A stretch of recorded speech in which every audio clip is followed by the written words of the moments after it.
Shalom, selamat malam. Renungan malam Sabda Bina Umat, Jumat 27 Mei 2022.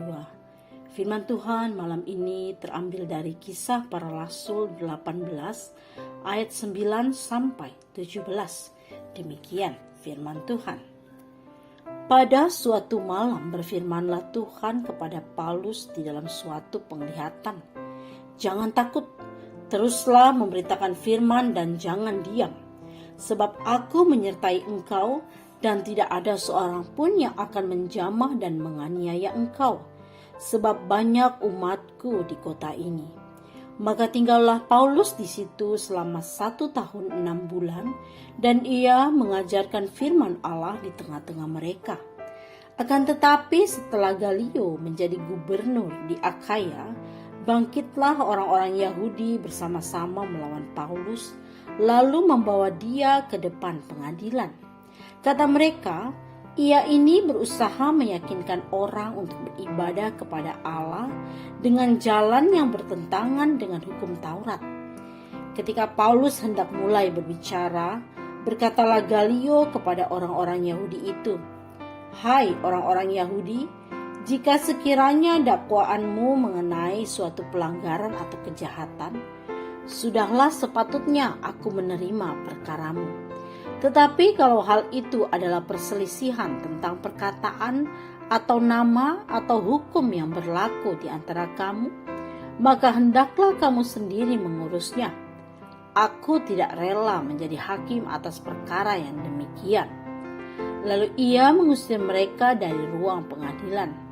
Maka orang itu semua menyerbu Sostenes, kepala rumah ibadat, lalu memukulinya di depan pengadilan itu. Tetapi Galio sama sekali tidak menghiraukan hal itu. Demikian firman Tuhan. Renungan malam ini bertema Gereja yang Mengandalkan Tuhan. 4 pekan podcast GPIB Satgas on the Spot di awal tahun 2022 mengangkat kisah inspiratif 4 warga jemaat dari berbagai wilayah pelayanan GPIB. Silakan buka YouTube di kanal GPIB Indonesia dan dengarkanlah kisah yang mereka tuturkan. Kisah boleh berbeda, tetapi mereka sepakat dengan kesimpulan yang sama. Tuhan membuka jalan bagi mereka yang tidak mengandalkan kekuatan diri sendiri.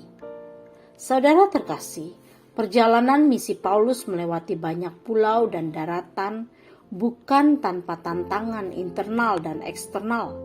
Penolakan sampai di titik ekstrim pun kerap terjadi, sehingga misinya kaya dengan pengalaman dan rasa, kemarahan, sukacita, juga kelemahan, takut dan gentar.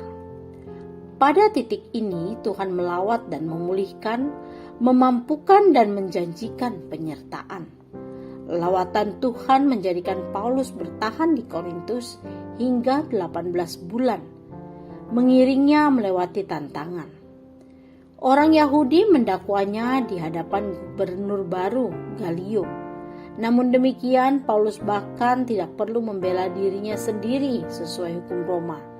Karena Galio tidak sudi menangani perkara tuntutan yang didasarkan pada hukum agama orang Yahudi, bukan orang Romawi. Tragisnya, Sostenes, kepala rumah ibadat, menjadi korban kekerasan saudara-saudaranya sendiri. Saudara terkasih, kesulitan dan tantangan dalam kehidupan cenderung melemahkan tubuh dan iman. Jangankan memberi diri dalam pelayanan, memenuhi kebutuhan hidup sehari-hari saja sudah perjuangan. Kisah Paulus, Priscilla, Aquila, juga para tamu di podcast GPIB, dan mungkin cerita perjuangan saudara sendiri adalah khotbah nyata.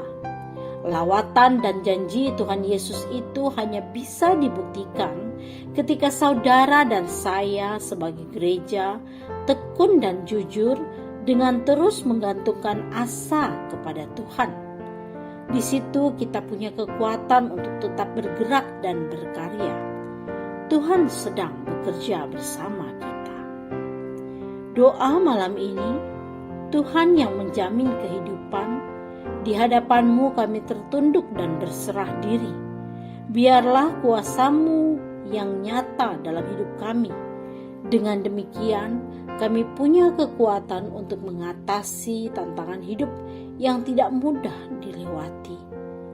Dalam Kristus kami memohon. Amin. Demikianlah renungan malam ini. Selamat beristirahat. Tuhan Yesus memberkati.